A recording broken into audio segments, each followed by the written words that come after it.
योग दो प्रकार का है, शुभ योग अशुभ योग। वहाँ धर्म के अंगों में मन वचन काय की प्रवृत्ति होने पर तो शुभ योग होता है, और अधर्म के अंगों में उनकी प्रवृत्ति होने पर अशुभ योग होता है।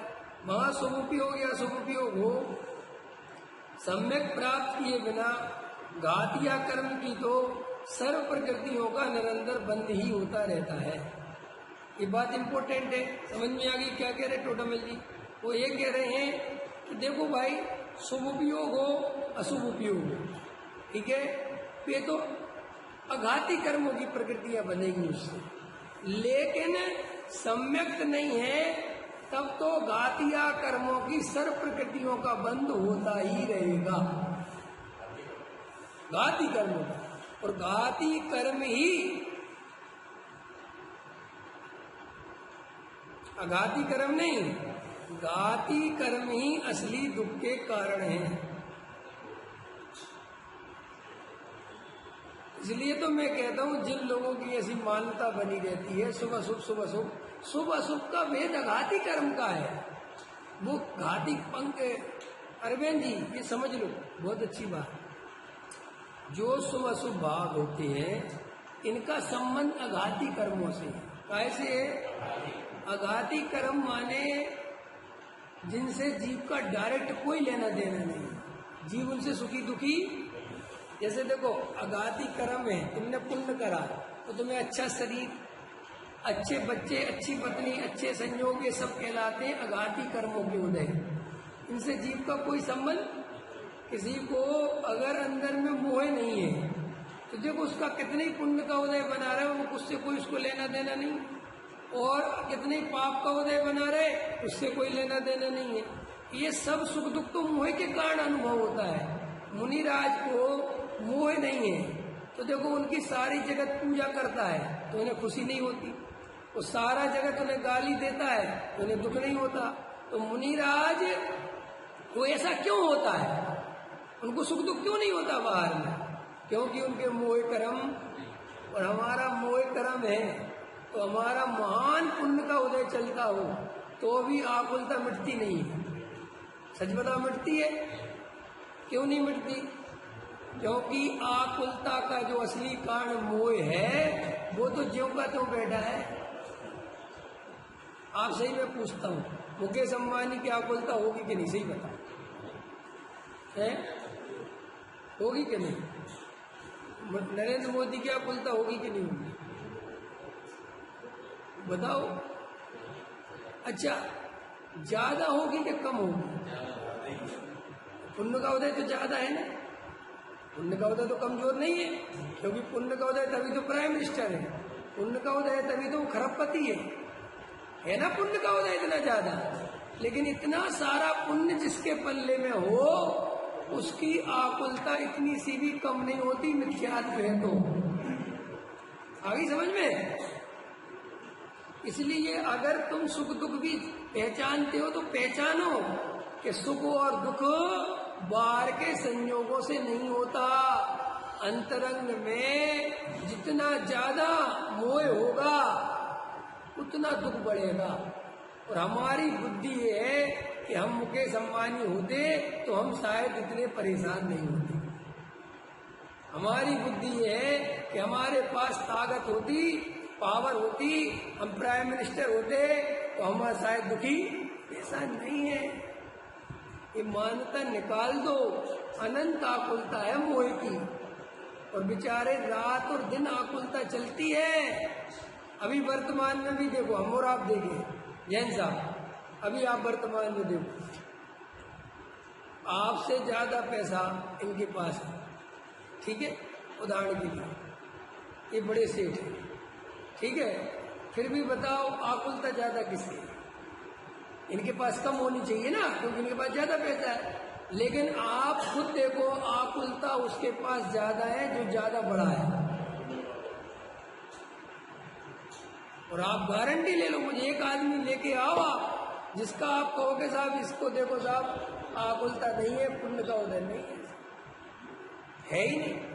इस पंचम काल में ऐसा ही पुण्य का उदय है, समझ लो, अभी लिख लो, ये पंचम काल का पुण्य का उदय आकुलता वाला है। ये चौथे काल वाला भरत जी वाला पुण्य नहीं है, ये अंदर सम्यक दर्शन भी है और बाहर चक्रवर्ती पद भी है। ये जो पंचम काल का पुण्य फलता है, ये खोटा पुण्य कहा आचार्य ने कि ये वर्तमान का काल का जो पुण्य फलता है वो ऐसा फलता है कि जितना ज्यादा फलेगा उतनी आकुलता बढ़ेगी। और ये प्रत्यक्ष देख लेना, जो अपने अपने पे लगा लेना, किसी और पे मत लगाना। हर आदमी कहता है जब हमारे पास कुछ नहीं था हम इतने परेशान तब नहीं थे जितने अब हैं, तो हम ज्यादा मस्त रहते थे। अब पता नहीं क्या दिक्कत है, जबकि चीजें बहुत है अपने पास कि भैया ये पंचम काल का पुण्य है। इस पंचम काल में जितनी सामग्री बढ़ेगी, जितना पुण्य का उदय बढ़ेगा, बड़े बड़े सेठ, अरुण जी सोचो, बड़े बड़े विद्वान, बड़े बड़े सेठिया खामो खा परेशान है कि दुखी है बेचारे। कोई पद के चक्कर में दुखी, कोई विद्वत्ता के चक्कर में दुखी, और जबकि नाम ज्यादा है, पुण्य ज्यादा है, नहीं है पुण्य ज्यादा। बोलो आकुलता मिटी। आज का देखो पुण्य कितना क्षीण होता जा रहा है दिनेश जी, इतना क्षीण होता जा रहा भैया। मैं अनुभव करने लगा हूं कि कली काल ऐसा पुण्य कमजोर हो रहा है लोगों का। आजकल नेता बनने के लिए कितना पाप करना पड़ता है, कितना झूठ, अरे बाप रे बाप, मैंने नरक जाने का कारण सीधा ऐसे काम करने पड़ते हैं, तभी जाके वो नेता बन पा रहे। वर्तमान का पुण्य ही ऐसा बकवास है, ये वो वाला पुण्य चल ही नहीं रहा। कैसा ये चक्रवर्ती निकले और लोग अपने आप झुकते जा रहे हैं, नमस्कार, सब एक तरफ प्रसन्न। अब आजकल तो लोगों के पैर छूते फिरो, वोट मांगते फिरो, है इतनी राजनीति करो, तब जाके वो पद वद मिलते हैं। और वो मिलते हैं तो भी निराकुल नहीं होते। क्यों? कि अब अगले साल फिर चाहिए, फिर कोई झपटमारी करनी पड़ेगी। इसलिए वर्तमान के पंचम काल के ना तो सेठिया बनने में फायदा है, ना बड़ा ये नेता बनने में फायदा है। कोई फायदा क्यों कि जो वर्तमान में जितना तुम्हारी जान पहचान बढ़ेगी, जितना तुम्हें यश बढ़ेगा, जितना तुम्हारे पास पैसा बढ़ेगा। देखो आजकल देखते नहीं तुम, पैसा बढ़ता है रोग घेर लेते हैं। ऐसा तुम्हें ढूंढना मुश्किल पड़ जाएगा कि उसके पास पैसा ही बहुत है और निरोगी भी है। 25 बीमारी लेके बैठा होगा वो व्यक्ति, बेचारा मूंग की दाल का पानी पीता मिलेगा तुम्हें। और हमारे चक्रवर्ती देखो कौन सी खीर खाते थे भरत जी, हाई वोल्टेज खीर खाते थे, बिल्कुल बिल्कुल हाई वोल्टेज, इतनी खतरनाक। हाँ वो तो तुम्हें सब पता है, मैं तो ये बता रहा हूं कि वो कहलाता है पुण्य का उदय। इतना घटिया क्वालिटी का पुण्य का उदय कि अलमारी पैसों से भरी हुई है और एक काजू बेचारा खा नहीं सकता, एक खीर बन जाए तो पी नहीं सकता, दूसरों को पिलवा रहा भैया पियो। इसको तुम पुण्य का उदय कहो, इसको तुम कहो भाई पुण्य का उदय वही तो है जो खुद भोग सके।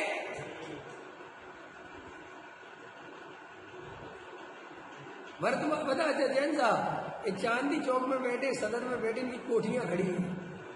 बोलो भैया खड़ी कि नहीं खड़ी कोठियां?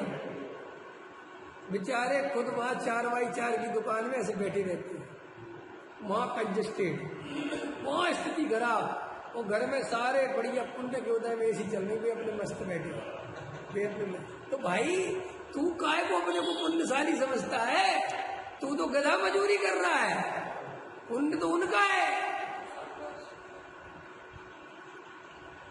और उनका भी वो ज्यादा दिन टिकने वाला, क्योंकि जैसे वो निकलेंगे बाजार में वे उसी लाइन में आ जाएंगे। इसलिए देखो भाई, सम्यक दर्शन ही सुखी होने का उपाय है, अन्य कोई उपाय सुखी होने का।